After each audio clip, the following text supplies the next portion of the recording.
Good morning बच्चों। आज हम कक्षा 9 गणित की क्लास में पढ़ेंगे दो चर वाले रैखिक समीकरण। तो बच्चों जहाँ तक दो चर वाले रैखिक समीकरण की बात है तो वे समीकरण जिनमें दो चर दिए जाते हैं दो चरों वाले रैखिक समीकरण कहलाते हैं।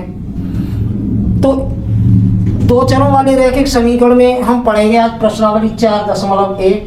तो बच्चों 4.1 में प्रश्न नंबर 1 है कि एक नोटबुक की कीमत एक कलम की कीमत से दोगुनी है। इस कथन को निरूपित करने के लिए दो चरों वाला एक रैखिक समीकरण लिखिए। प्रश्न के अनुसार वो केवल दो चरों वाले रैखिक समीकरण को बनवा रहा है। बच्चों इस संकेत में दिया भी गया है कि माना नोटबुक की कीमत x है और कलम की कीमत ₹22 है। तो बच्चों हम बात करते हैं प्रश्न नंबर 1 की। प्रश्न नंबर 1 में कह रहा है एक नोटबुक की कीमत एक कलम की कीमत की दोगुनी है। तो हम मान लेंगे माना नोटबुक की कीमत बराबर x रुपया और कलम की कीमत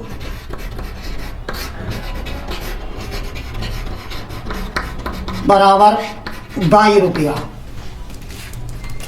बच्चों जैसा कि प्रश्न में कह रहा है प्रश्नानुसार वो कह रहा है नोटबुक की कीमत कलम की कीमत की दोगुनी है यानी कि x बराबर 2y। कथन के अनुसार नोटबुक की जो कीमत है x रुपया, कलम की कीमत जो हमने ₹22 मानी है, तो कहावत के अनुसार y का दोगुना बराबर x यानी कि x बराबर 2y। तो बच्चों ये हो जाएगा x माइनस 2y बराबर 0। आपका यही उत्तर होगा। प्रश्न में केवल यही कहा गया है। तो उसे दो चरों वाले रैखिक समीकरण में निरूपित कीजिए। तो इस प्रकार बच्चों आपका प्रश्न नंबर 1 हल होता है। जहाँ तक प्रश्न नंबर 2 की बात है, प्रश्न नंबर 2 में कह रहा है निम्नलिखित रैखिक समीकरणों को ax plus by plus c बराबर 0 के रूप में व्यक्त कीजिए और प्रत्येक स्थिति में a, b और c के मान ज्ञात कीजिए। तो बच्चों दो चरों वाले रैखिक समीकरण का व्यापक रूप जो है वो हमारा ax plus by plus c equal to 0 होता है। यहाँ a, b, c के मान लगाते जाइए और आपको दो चरों वाले रैखिक समीकरण बनते जाएंगे। तो बच्चों जैसा कि प्रश्न नंबर 2 में कहा गया है इसमें आपके 8 भाग दिए गए हैं, 8 खंड दिए गए हैं। तो हम बात करते हैं पहले भाग की। पहले भाग में बच्चों जो दिया गया है, बच्चों पहला प्रश्न नंबर 2 का जो पहला प्रश्न है वो ये कह रहा है कि 2x plus 3y is equal to 9.35 पे डैश दिया गया है। प्रश्न के अनुसार जो भी समीकरण दिया गया है उसे हमें ax plus by plus c equal to 0 के रूप में पहले लिखना है। यानी कि बराबर के इधर हमारी संख्या कुछ नहीं रहनी है, 0 रहनी है। तो इस रूप में लिखने के लिए हम ये जो संख्या है बराबर के इधर लाएंगे। तो ये हो जाएगा 2x plus 3y minus 9.35 is equal to 0। बच्चों ध्यान रखना जब भी बीजगणित में संख्या पक्षांतर होगी बराबर के इधर उधर जाएगी तो चिन्ह परिवर्तन हो जाएगा। एक संख्या प्लस में है तो माइनस में हो जाएगी और माइनस में है तो प्लस में। तो इस प्रकार हमारा ये समीकरण बना, इसे हम 1 दे देंगे। और जैसा कि वो कह रहा है कि ax plus by plus c के रूप में लिख कर a b c के मान ज्ञात कीजिए। तो बच्चों जो हमने समीकरण दिया गया था उसे ax plus by plus c के रूप में लिख लिया है। अब हम उसका व्यापक रूप जो होता है ax प्लस by और प्लस c इजकल टू 0, ये सेकंड हो गया। तो हम लिखेंगे समीकरण फर्स्ट व सेकंड की तुलना करने पर। तो बच्चों हम इनकी तुलना करेंगे तो हमें a बराबर 2 मिल जाएगा, b बराबर 3 होगा। बच्चों ध्यान रखना है a जो है x का गुणांक है, यानी यहाँ जो x का गुणांक होगा वो a का मान होगा। दूसरे पद में y का गुणांक जो होगा वो b का मान होगा। और अचर पद जो रह गया है c, वो सी होगा -9.35। तो बच्चों इस प्रकार आपने देखा कि जो समीकरण दिया गया था उसे हमने पहले ax + by + c के रूप में लिखा, उसे समीकरण 1 दिया। उसके बाद दो चरों वाला रैखिक समीकरण जो था उसका व्यापक रूप ax + by + c = 0, दोनों से तुलना की तो हमारा abc का मान आ गया है जो कि पूछा गया है। इसी प्रकार हम दूसरा भी कर सकते हैं।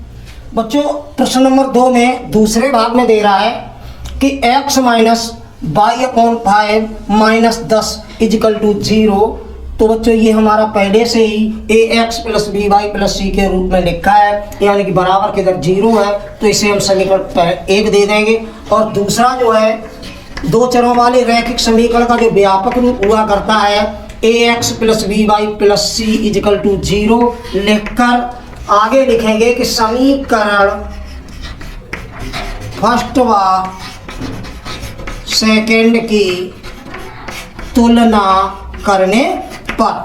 तो बच्चों हम देखते हैं कि a बराबर हमारा 1 होगा और b बराबर बच्चों -1/5 होगा और c बराबर -10 होगा। बच्चों धनात्मक चिन्ह तो नहीं लिखेंगे लेकिन ऋणात्मक चिन्ह तो हमें लिखना पड़ेगा। तो आपने प्रश्न नंबर 2 का दूसरा भाग देखा कि हमारा जो समीकरण हमें दिया गया था वो हमारा ax + by + c के रूप में था, अतः उसे हमने समीकरण 1 दे दिया। उसके बाद दो चरों वाले रैखिक समीकरण का जो व्यापक रूप होता है ax + by + c = 0 लिखा और उसे 2 समीकरण दे दिया। समीकरण फर्स्ट व सेकंड की तुलना करने पर हमें abc के मान ज्ञात हो गए जैसा कि हमें पूछा गया है। 2 में दूसरा भाग, तीसरा भाग जो है एक्सरसाइज तौर पर आपके लिए है। चौथा और पांचवा में से एक बताई दे रहा हूं मैं। बच्चों प्रश्न नंबर 2 में चौथा भाग जो है x = 3y। यदि हम इसे लिखना चाहें तो इसे लिख सकते हैं x - 3y = 0। ये समीकरण 1 हो जाएगा बच्चों। और इसका व्यापक रूप जो दो चरों वाले रैखिक समीकरण का व्यापक रूप है वो ax + by और +c = 0, ये सेकंड हो जाएगा। तो नीचे लिखेंगे समीकरण फर्स्ट व सेकंड की तुलना करने पर। तो बच्चों जब फर्स्ट और सेकंड की तुलना करेंगे तो हम देखेंगे कि a बराबर हमारा 1 होगा और b बराबर -3 होगा और c = 0 होगा, क्योंकि समीकरण 1 में अचर पद नहीं है। यदि नहीं है तो उसका मान 0 होगा। और जैसा कि हम बता चुके हैं जहां कोई गुणांक नहीं होता है वहाँ 1 माना जाता है, इसलिए a का मान 1 हो गया। b का मान -3 है इसलिए -3 लिखा जाएगा। बच्चों ऋणात्मक मान है तो वो ऋणात्मक लिखेंगे, पॉजिटिव है तो धन का निशान नहीं लगाएंगे, फिर भी संख्या धनात्मक मानी जाती है। और c बराबर अचर पद ऊपर वाले में है नहीं इसलिए = 0 होगा। तो इस प्रकार बच्चों आप इसके 8 भाग कर सकते हैं। जो भी पद नहीं होगा उसका मान 0 माना जाएगा। तो बच्चों इस प्रकार आपने प्रश्न नंबर 2 देखा। शेष जो भी आपके भाग छूटे हुए हैं वो आपको एक्सरसाइज तौर पर हल करने हैं। और यदि कोई समस्या आती है तो आप हमें कमेंट करेंगे, हम उसका सॉल्यूशन अवश्य भेजेंगे। तो बच्चों इस प्रकार आपकी प्रश्नावली 4.1 समाप्त होती है।